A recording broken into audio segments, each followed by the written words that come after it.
Hello, multimedia maestros, and thank you to Terror Tower for providing the malt mention for Ralphie Review 1011 extras. Extra content, extra take, extra perspective, extra information, extra experience, extra extras.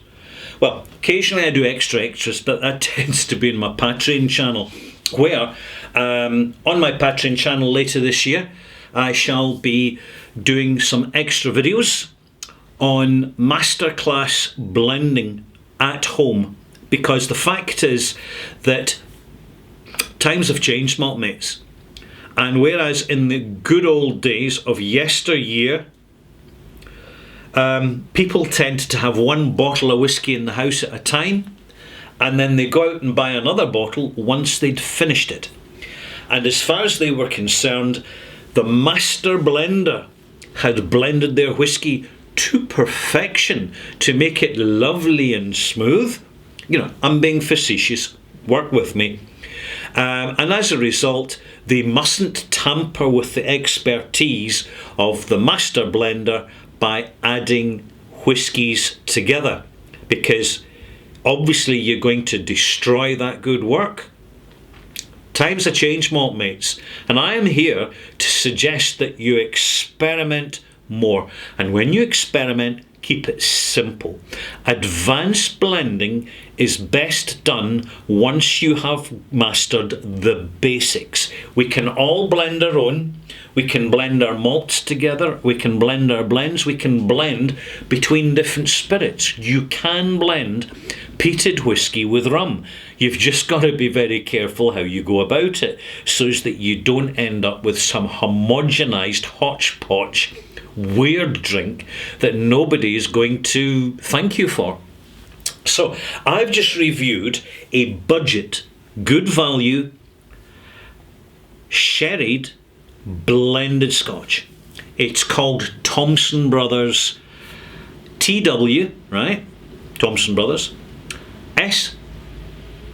SBW, Scotch blended whiskey. I've got to think about these things. I'm not the brightest ticket, you know that. I'm kind of very sort of eccentrically focused. It's what it is.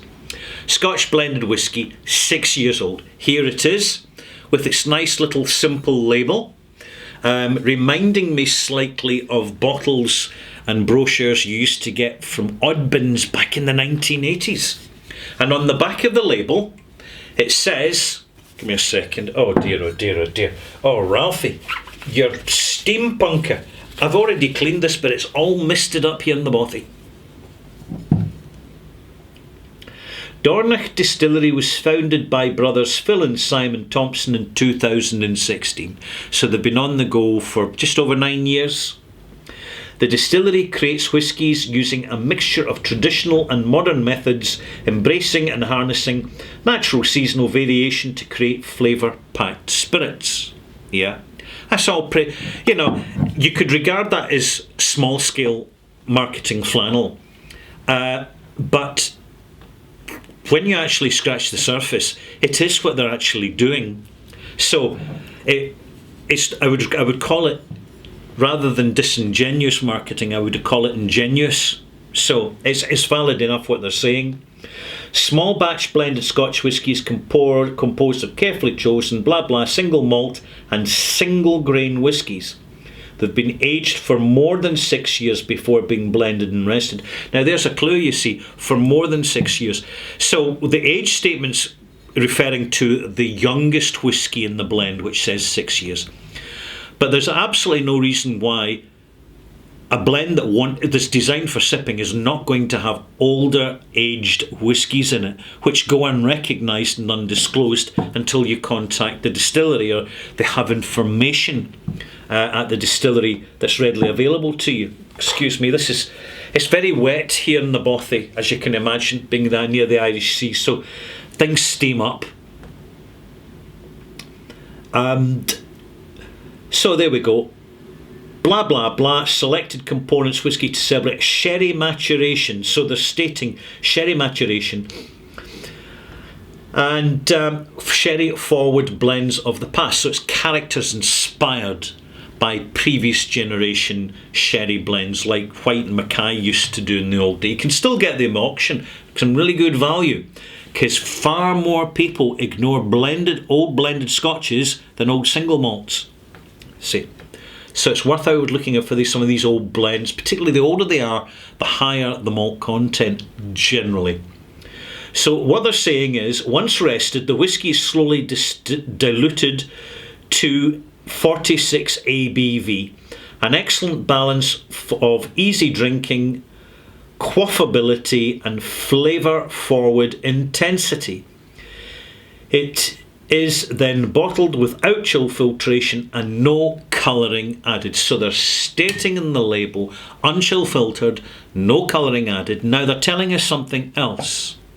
Something else that you never hear about, and I want to mention before I go any further. And what they're saying is that the whiskey is slowly diluted to 46%. What does that mean? Well, see when the casks of whiskey are transported to the bottling plant, prior to bottling they go into a holding reservoir, basically a big stainless steel tank, and they sit there. And prior to bottling, the strength is taken and it's decided that it's going to go from particularly young whiskies, whether both malts and blends. It's decided to bring down the strength from roughly 60% to 40%. Therefore, a 33% roughly volume of water is added to the cask strength whiskey. And when this is done all at once, particularly if the water is particularly cold, it shocks the whiskey. Whiskey spirit is a living thing. It's a reflective thing. It is a communicative thing. So what you will find is, with some bottles of blend, the reason they've chill filtered, the reason they've added the caramel colourant, is to sanitise the fact that they've shocked inferior matured whiskey, in other words, whiskey in poor quality or overused casks, and they brought it down suddenly from 60 to 40%, crash. And that shock remains in the bottle even after you've opened it, and it will take consuming quite a volume of the contents before the whiskey even starts to recover. What the Thompson brothers are doing here is, without explanation, they're discreetly messaging us, telling us that they know that you don't shock whiskey, you dilute it gradually. In other words, they're going from let's say 58 to 60%, because they're younger whiskies. This is an average. And they're taking it down gradually over time in terms of dilution. So they're adding portions of water. They may well be doing it in thirds, because that's the way I would do it. So they're adding 10% water, and then another 10% water a couple of days later. And that means that the gradual dilution of the whiskey means it's not shocked. Now, it's young, it's flavour forward, it's integrity delivered, so that your first impressions, frankly, might not be favourable in this. But the people who are buying this know about whiskey, know that you've got to access it. You've got to take your time with it. Pour the glass, sniff it, leave it, put a lid on it, put it aside for an hour, have a glass of something else, come back to it later. And remember, don't make your full judgment in first impressions. Once we get to know the whiskey, it becomes more familiar to us. We're getting acquainted. We're getting to understand it. The flavour, the form, the sensation range, the style and the character. All the components of the whiskey. And most of it is subliminal. We don't consciously register it, but such is the accuracy of our subconscious interpretation of smell and taste that it does the job for us. And we have this resume, this shorthand reference delivered through our subconscious to our conscious mind, that you will smell it and it's agreeable, it's nice, it's good, it's flavoursome, I'm enjoying this. these emotional references. So I've added a little bit more whiskey to an already dilute whiskey. You can see a little bit of Scotch mist in there. We'll soon be enhancing that. So we're getting to know our whiskey, and it comes to the point we think, this is a sherry blend. What happens if we up the sherry? So we get a bottle from our stash, a bottle that we've already opened. Here we go. It's a bottle I've already opened. I think there's a few bottles left for sale at the Good Spirits Company in Glasgow, if you're quick. But this is 16-year-old, super high strength Glenlivet, bottled by Signatory to help Ralphie celebrate 1,000 reviews. It's a bit of a monster, by the way. Let me explain. It's bottled. It's 65.7%. 65.7%. What does that mean? It means that the casks, the fresh sherry casks, were originally filled with the Glenlivet single malt at roughly 72 to 73, 73.5%. In other words, the casks were filled off the still at still strength, rather than being diluted to 64%, which is the industry mean average for cask fill concentrations, for insurance purposes, allegedly. So we've got a super high sherried whiskey. These are very, very different, but they have a lot in common, and that is the influence of Oloroso sherry casks. This is a single malt, this is a blend. When I add a drop of this to that, it's still a blend. If I add a drop of this to this, it becomes a blend. But once you understand that, there's really not a lot else to be aware of. And you're going to watch with some distilleries when they over-egg the pudding and they start to give you percentage proportions of cask this, cask that. Sometimes you've got to take it all with a pinch of salt, but I'll talk about that in a future extras. So here we have this super strength, heavily sherried Glenlivet. Big coffee, toffee, chocolate on the nose. Massive. Oh. Boom. Classic sherry monster. Let's get our special spoon out, our sacred spoon. And I'm going to spoon 5 millilitres of this single malt into that blend. Why? Because I can.